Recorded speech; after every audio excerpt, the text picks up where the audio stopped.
करेंगे class 10th के लिए इंग्लिश या इस सब्जेक्ट के चैप्टर नंबर 1 जिसका नाम था द इंचेंटेड पूल, उसके शॉर्ट क्वेश्चन आंसर को। जनरली लॉन्ग क्वेश्चन आंसर हम डिस्कस नहीं कर रहे हैं क्योंकि वो बहुत लंबा हो जाएगा। अगर कोई परेशानी हो रही है तो आप मुझसे पूछ सकते हो, मैं उसके लिए भी वीडियो बना सकता हूँ।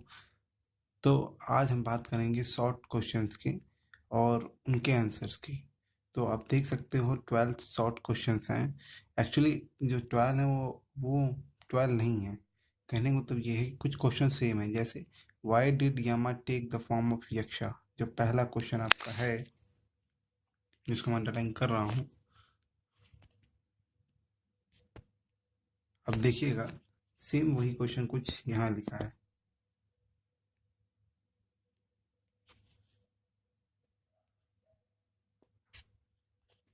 लगभग क्वेश्चन सेम है, तो कुछ कुछ क्वेश्चंस आपको सेम मिलेंगे। जैसे who was Yaksha, what question did he ask to Yudhishthira, कौन से क्वेश्चन उसने युधिष्ठिर से पूछे। ठीक है, what is the greatest wonder in the world according to Yudhishthira. ये सब मिलते रहेंगे। उसके बाद आपको एक क्वेश्चन मिलेगा, वाई डिड, जैसे आपको सेकंड क्वेश्चन है कि वाई, ये वाला क्वेश्चन नंबर 5 देखिए आप, why did Yudhishthira prefer Nakula to other brother. Same ऐसा ही क्वेश्चन आपको 12th मिलेगा लगभग कि why did Yudhishthir ask for Nakula life. Nakula life के बारे में, नकुला के लाइफ को वो उन्होंने क्यों चूज किया। तो दोनों क्वेश्चन लगभग करते हैं सभी क्वेश्चंस की और उनके आंसर की। अगर आपको फिर भी ना कुछ समझ में आए तो आप मुझे क्वेश्चंस पूछ सकते हो कमेंट बॉक्स में, या तो मेरे कांटेक्ट में जो मैं नीचे दिया हूँ डिटेल में। तो जो क्वेश्चंस है उसको समझने से पहले ये दिमाग में जरूर रख लें कि अगर आप तक ने अभी तक लेसन नहीं पढ़ा है the enchanted pool first lesson, तो आप ऊपर दिए गए लिंक पे जाकर पहले आप इसका हिंदी मीनिंग समझ लें ताकि आपको बहुत आसानी हो समझने में और आप अच्छे तरीके से इसको समझ सकें। बहुत ही आसान तरीके से मैंने समझाने की कोशिश की है द इंचेंटेड पूल, आप जाकर इस पर देख सकते हो। तो क्वेश्चंस ये है, why did Yama take the form of Yaksha. Yama ने क्यों यक्षा का रूप लिया था। Who in reality was the Yaksha, सच में यक्षा कौन था। And why did he come, और वो कम क्यों आया या क्यों आए। तो इसका आंसर होगा यमा द लॉर्ड ऑफ डेथ। यमा मतलब कि जो यक्षा थे वो कौन थे, यमा थे, और ये क्या थे, लॉर्ड ऑफ डेथ यानी कि यमराज थे। यम के राज अर्थात the lord of death took the form of Yaksha, जिसने लिया था, क्या लिया था, यक्षा का रूप लिया था। टू सी युधिष्ठिर, ताकि वो युधिष्ठिर को देख सके, मतलब युधिष्ठिर को। इंग्लिश में मैक्सिमम वर्ड अगर आर से ख़त्म हो रहा है तो उसके आखिर में ए आ जाता है इंग्लिश में। एंड टेस्ट हिज नॉलेज, ताकि वो युधिष्ठिर को देख सके और उसके नॉलेज मतलब से ज्ञान का परीक्षा ले सके। अगर हम सेकेंड क्वेश्चन पे जाएं तो लिखा है who did the pool belongs to. Pool किसको बिलोंग करती थी, मतलब पुल किसका था। The pool belongs to Yaksha, pool belong करता था यक्षा को। हु वॉज एक्चुअली द यमा, जो रियल में क्या थे, यमा थे, मतलब Yamraj. The lord of death मतलब मौत के देवता। उसके बाद थर्ड क्वेश्चन होना चाहिए, मैंने बुलेट फोर्थ लिख दिया है। अब ध्यान दें कि ये थर्ड क्वेश्चन है, what was the last question of the Yaksha. Yaksha का आखिरी क्वेश्चन क्या था।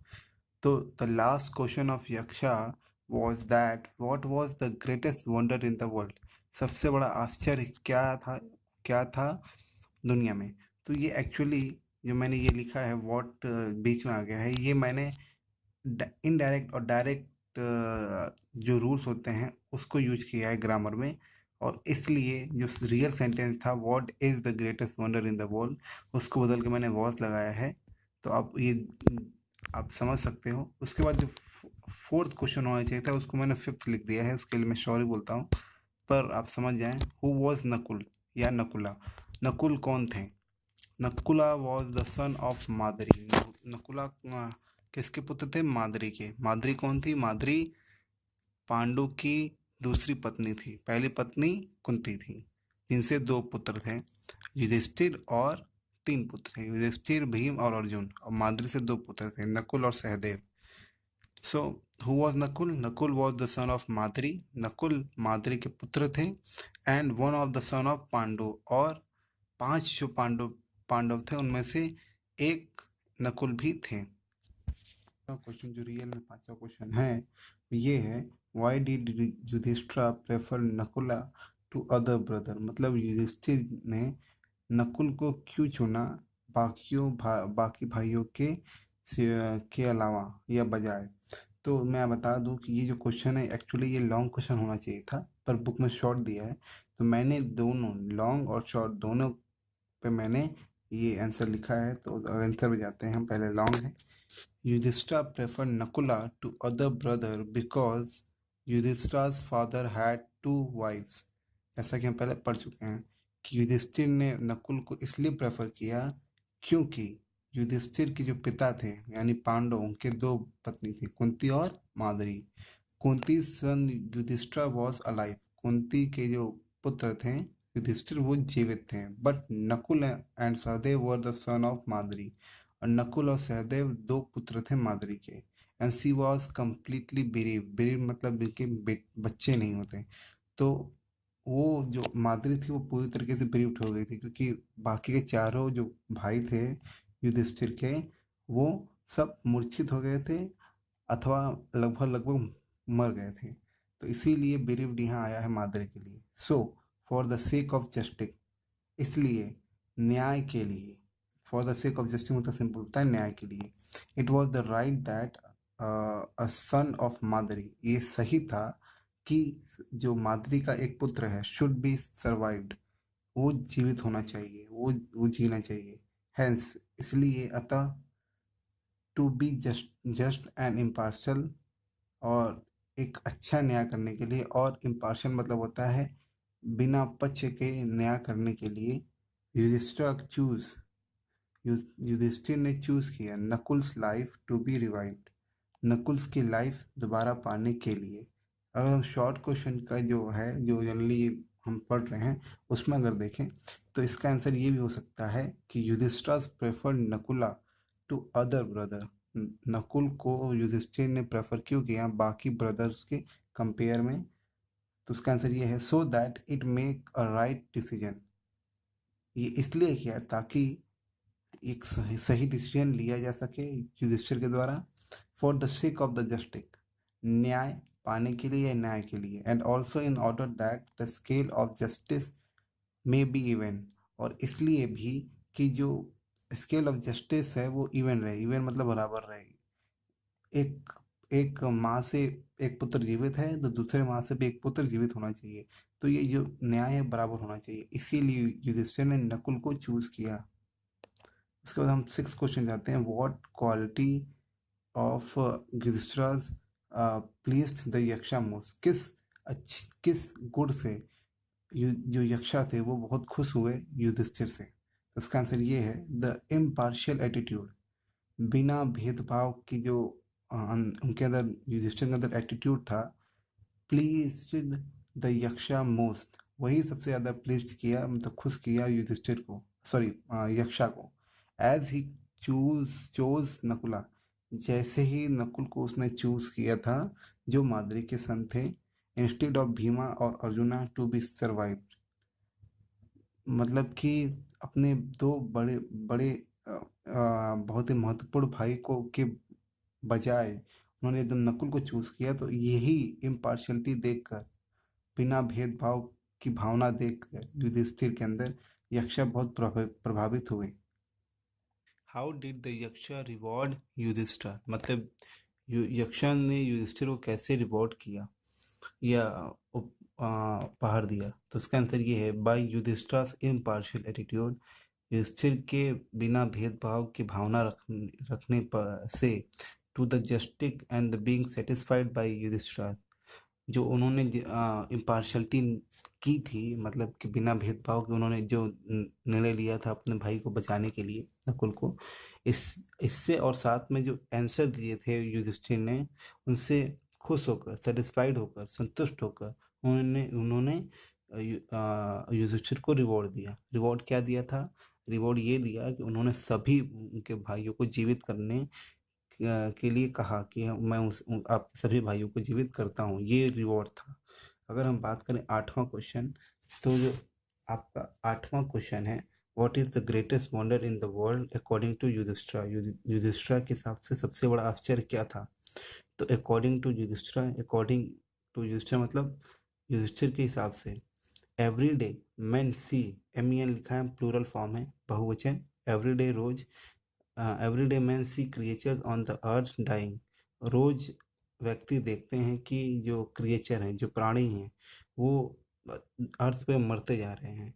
एंड डिपार्टिंग यमास किंगडम, और वो डिपार्ट कर रहे हैं, मतलब कि वो यमा किंगडम मतलब है कि वो मतलब कि मरने के बाद नर्क या स्वर्ग जा रहे हैं।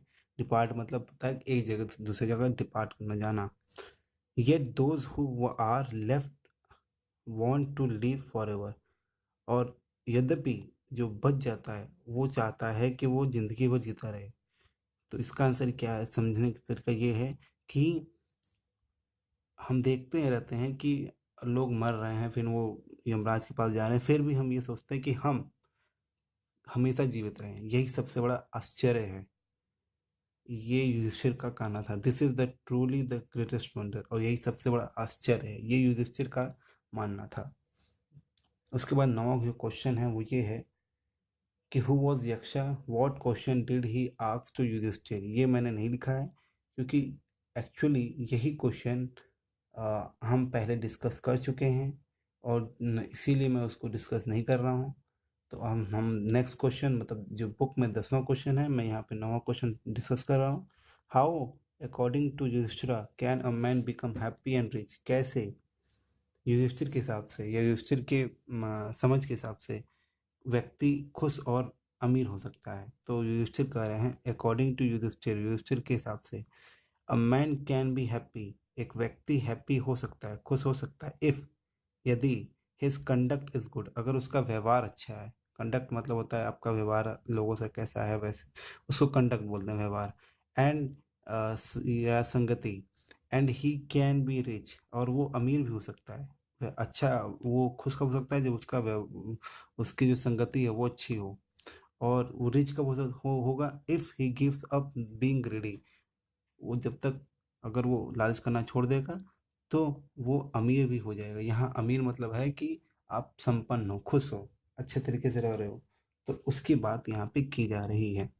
और जो आपका बुक में आपका जो 11वां क्वेश्चन है कि who in reality was the Yaksha and why did he come, इसका आंसर हम पहले क्वेश्चन से डिस्कस कर चुके हैं, पहला जो क्वेश्चन था। उसका why did Yudhishthir ask for Nakula's life, जैसा मैं पहले बता चुका हूँ कि ये भी क्वेश्चन हम डिस्कस कर चुके हैं। ये क्वेश्चन था 5th क्वेश्चन, जिसमें लिखा था why did Yudhishthira prefer Nakula to the other brother.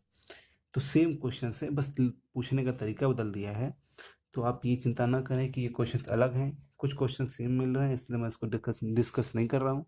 अगर किसी को कोई लॉन्ग क्वेश्चन पूछना है तो वो कमेंट में पूछ सकता है, मैं उसको बताने की कोशिश करूँगा। आगे के वीडियो के लिए आप ज़रूर सब्सक्राइब करें। Thank you.